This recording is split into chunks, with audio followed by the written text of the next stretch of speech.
নাম না করে ফের সুদীপ বন্দ্যোপাধ্যায়কে নিশানা কুণাল ঘোষের। মমতা, আমার গাড়িটার বয়স হয়ে গেছে, ওটার বদলে নতুন গাড়ি কিনতে চাই, পার্টি কি আমাকে কিছু টাকা দিতে পারে? কিছুদিন আগে হোয়াটসঅ্যাপ করেছিলেন বিচিত্র পরচুলো। অথচ নির্বাচনী হলফনামায় কোটিপতি নিজে শুধু নন, ভ্রাম্যমান বিউটি পার্লারটিরও কোটিপতি। তবু গাড়ির টাকা চাই পার্টির থেকে। তাহলে নিজের বয়স হয়েছে, পদে নতুন কেউ এলে গা জ্বলবে কেন? প্রশ্ন করেছেন কুণাল ঘোষ, বেলেঘাটা তৃণমূল বিধায়ক। দেখাচ্ছে কুণাল ঘোষের সেই পোস্টটি। আমরা দেখেছি রাজ্যে যখন এই যে তৃণমূল কংগ্রেসের সংসদীয় দলে যখন থেকে ভাঙন শুরু হয়েছে, বিদ্রোহী সাংসদদের সঙ্গে যখন সেখানে যোগ দিলেন সুদীপ বন্দ্যোপাধ্যায়, তারপরে একাধিকবার কুণাল ঘোষ তিনি সুদীপ বন্দ্যোপাধ্যায়কে নিশানা করে একাধিক পোস্ট করেছেন। দেখাচ্ছি আপনাদের সেই ছবি।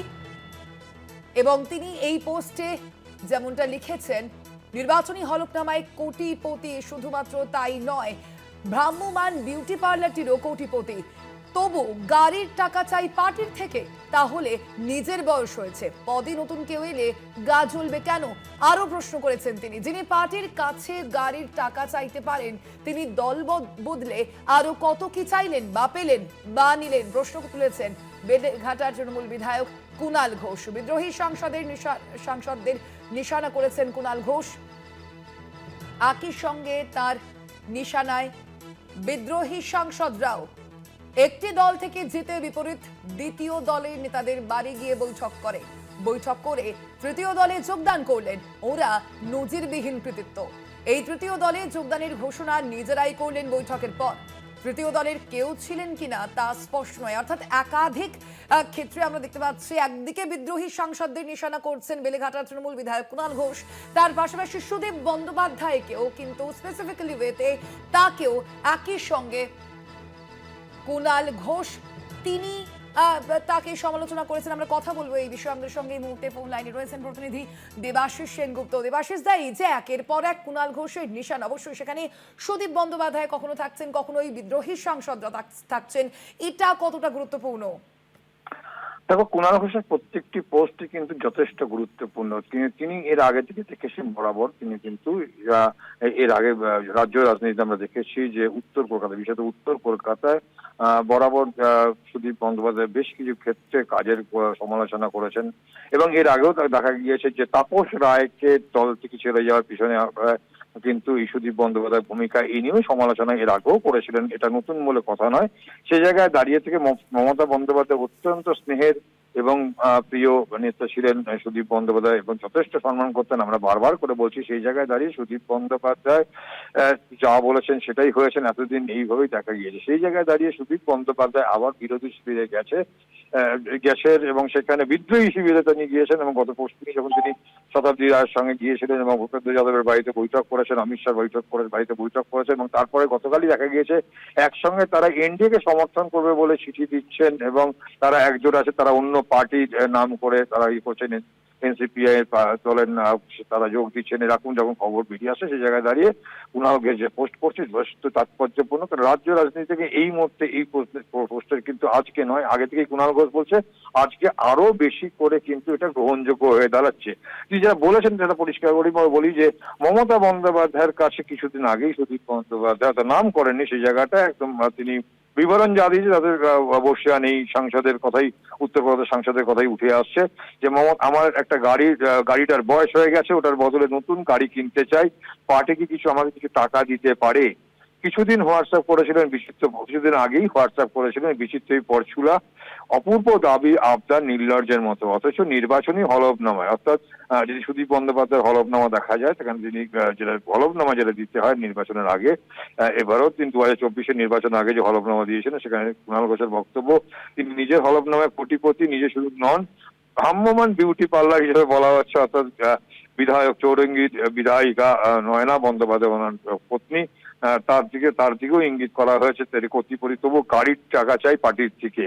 এবং গাড়ির বয়স হয়েছে পাল্টাবে, তাহলে নিজের বয়স হয়েছে পদে নতুন কেউ যদি আসে তাহলে গা জ্বলবে কেন। এবং যে কথা বলছিলাম যে তাপস রায়, এদিকে সজল ঘোষ, এদের কিন্তু দেখা গেছে বিভিন্ন সময় কিন্তু যেহেতু রাজনীতিতে দাঁড়িয়ে দাঁড়িয়ে সুদীপ বন্দ্যোপাধ্যায়ের কথাকেই গুরুত্ব দিত মমতা বন্দ্যোপাধ্যায়, সে জায়গায় তাদেরকে সরে যেতে হয়েছে, দল ছাড়তে হয়েছে, এমনও কিন্তু প্রশ্ন উঠে আসছে। তো উত্তর কলকাতার রাজনীতিতে এমনটাই কিন্তু স্পষ্ট, এবং সেই জায়গা থেকে এই পোস্ট কিন্তু যথেষ্ট তাৎপর্যপূর্ণ। এবং তিনি যেটা কুণাল ঘোষ যেটা প্রশ্ন করেছেন, তিনি পার্টির কাছে গাড়ির টাকা চাইতে পারেন, তিনি দল বদলে আরো কত চাইলেন, পেলেন, নিলেন। অর্থাৎ সেক্ষেত্রে দাঁড়িয়ে এই যে দল বদল, বিদ্রোহী শিবিরে যাওয়া, এর পিছনে কোনো অর্থনৈতিক যোগাযোগ আছে কিনা সেটা নিয়েও প্রশ্ন তুলেন। এছাড়াও আরেকটি প্রশ্ন তিনি করেছেন যে একটি দল থেকে জিতে বিপরীত দলে তৃতীয় দলের নেতার বাড়িতে গিয়ে বৈঠক করে তৃতীয় দলে যোগদান করলেন, এটা নজিরবিহীন কৃতিত্ব।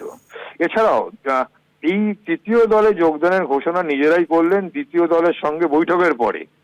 দ্বিতীয় দলের সঙ্গে, দ্বিতীয় দল বলতে এখানে স্পষ্টত বিজেপিকে বোঝাচ্ছে, কারণ বিজেপি যেহেতু ভূপেন্দ্র যাদবের বাড়িতে বৈঠক হয়েছেন, তার সঙ্গে কথা হয়েছে, সেক্ষেত্রে দ্বিতীয় দলটা ধরেই নিতে হবে যে এটা বিজেপির থেকে ইঙ্গিত করছে। এবং দ্বিতীয় দলের সঙ্গে প্রথম দলের একাংশের বৈঠকে তৃতীয় দলের কেউ ছিলেন কিনা তা স্পষ্ট নয়। অর্থাৎ যে দলের তারা যোগদান করছে সেই এনসিপিআই তাদের এনপিসি তাদের এনসিপিআই তাদের সঙ্গে কোনো যোগ ছিল কিনা। গতকালের যে ঘটনাক্রম তা কিন্তু কুণাল ঘোষের এই পোস্টে খুব উল্লেখযোগ্যভাবে উঠে এসেছে। আরো একটা বিষয় তোমার কাছে জানতে চাইবো দেবাশিস এই প্রেক্ষিতেই, যে একদিকে কুণাল ঘোষের এই একাধিক পোস্ট আমরা দেখতে পাচ্ছি, আর অন্যদিকে তৃণমূল সাংসদ মহুয়া মৈত্র তিনিও কিন্তু খুব গুরুত্বপূর্ণ একটি পোস্ট করেছেন সুদীপ বন্দ্যোপাধ্যায়কে কটাক্ষ করে, এবং সেখানে তিনি লিখেছিলেন যে একসময় আমরাই ভুল করতাম। সেক্ষেত্রে এই যে সুদীপ বন্দ্যোপাধ্যায়ের মতো ব্যক্তিদের ক্ষেত্রে যে দলের একটা প্রশ্রয় কোথাও গিয়েছিল একসময়, সেই বিষয়টাও কি এই কুণাল ঘোষ বা মহুয়া মৈত্রের যে এই পোস্টগুলিতে আবারও উঠে আসছে না? দেখো, একদমই তাই। তোমাকে এর আগেও বললাম যে মমতা বন্দ্যোপাধ্যায়ের স্নেহ, মমতা বন্দ্যোপাধ্যায় সেই দৃষ্টি সুদীপ বন্দ্যোপাধ্যায়কে স্নেহর জায়গা থেকে যে উঠে আসছে। উত্তর কলকাতার রাজনীতি যদি কান পাতা যায় তখন শোনা যাবে যে সুদীপ বন্দ্যোপাধ্যায় শিবির এবং বিরোধী শিবির বরাবর যদি ধরো যে সেই জায়গায় যদি দেখতে হয়, একদিকে তাপস রায়ের কথা কুণাল ঘোষ তা বলছে, অপরদিকে যদি দেখা যায় ট্রেড ইউনিয়ন নেতা, দীর্ঘদিনের নেতা মানা ঘোষ, তিনি দীর্ঘদিন ধরে তৃণমূল কংগ্রেসের ট্রেড ইউনিয়নের সঙ্গে যুক্ত, অঞ্চলে সবাই তা পরিচিত ট্রেড ইউনিয়নের বিষয় বলতে বলা যায় শিয়ালদা থেকে শুরু করে বিভিন্ন জায়গায়। সেই জায়গায় দাঁড়িয়ে বারংমাসী মানা ঘোষকেও কিন্তু রীতিমতো অপ্রস্তুত হতে পারছে, যেহেতু তিনি মানা চক্রবর্তী তাকে রীতিমতো সুদীপ বন্দ্যোপাধ্যায় বিরোধী গোষ্ঠী বলে তাকে বিভিন্ন ক্ষেত্রে নানান রকম ভাবে হেনস্থা হতে হয়েছে। এবং এমনকি পুলিশও গিয়ে মানা চক্রবর্তীর বাড়িতে বারবার তাকে বিভিন্ন ভাবে ব্যতিগ্রস্ত করার চেষ্টা করে। তখন তারা ক্ষমতায়, একদিকে চৌরঙ্গীর বিধায়িকা হচ্ছেন নয়না বন্দ্যোপাধ্যায়, অপরদিকে সুদীপ বন্দ্যোপাধ্যায় উত্তর কলকাতার সাংসদ। এবং সেই জায়গায় দাঁড়িয়ে যে আলোচনা আসছে এবং সেই কুণাল ঘোষের এই মুহূর্তে পোস্ট কিন্তু যথেষ্ট ইঙ্গিত পাই। এবং তিনি যেটা বলছেন তৃতীয় দলে যোগদানের বিষয়ে প্রথম দলের একাংশের বৈঠকে সেখানে না থাকার বিষয়টা কিন্তু একদম স্পষ্ট করেছে, নাকি দ্বিতীয় দলই সিট বুক করে দিয়েছেন জানা গেল না। আর পঞ্চম যে প্রশ্ন করেছেন তৃতীয় দলে যোগদানের প্রথম দলের একাংশকে নেওয়ার জন্য কোনো হাত মেলানোর ছবি, পতাকা গ্রহণ দেখা গেল না। অর্থাৎ একটা রাজনৈতিক দল থেকে যদি যোগ দিতে হয়, অর্থাৎ যে নতুন দলে যে যোগ দিচ্ছেন তৃণমূলের বিদ্রোহী শিবির, সেখানে কোনো পতাকা নেওয়া বা সেখানে কোনো ডাক যোগ দেওয়ার সেরকম কোনো বিজ্ঞপ্তি এখনো পর্যন্ত প্রকাশ্যে আসেনি। অর্থাৎ সব মিলিয়ে কুণালকে যে পোস্ট করছে, একদিকে তৃণমূল যে বিদ্রোহী সাংসদরা তারা যারা এনডিএকে সমর্থন করবে বলছে ইতিমধ্যে অন্য দলে যোগ দিয়েছেন এমনটাই দাবি করছেন। অপরদিকে কিন্তু সুদীপ বন্দ্যোপাধ্যায়ের নাম করে কিছু স্পষ্ট উত্তর কলকাতার সাংসদের বা সাংসদকে রীতিমতো বলছেন। সেই কটাক্ষপূর্ণ পোস্টে কিন্তু তুলে ধরছে আমাদের দর্শকদের সামনে। আপাতত ধন্যবাদ তোমায় দেবাশিস।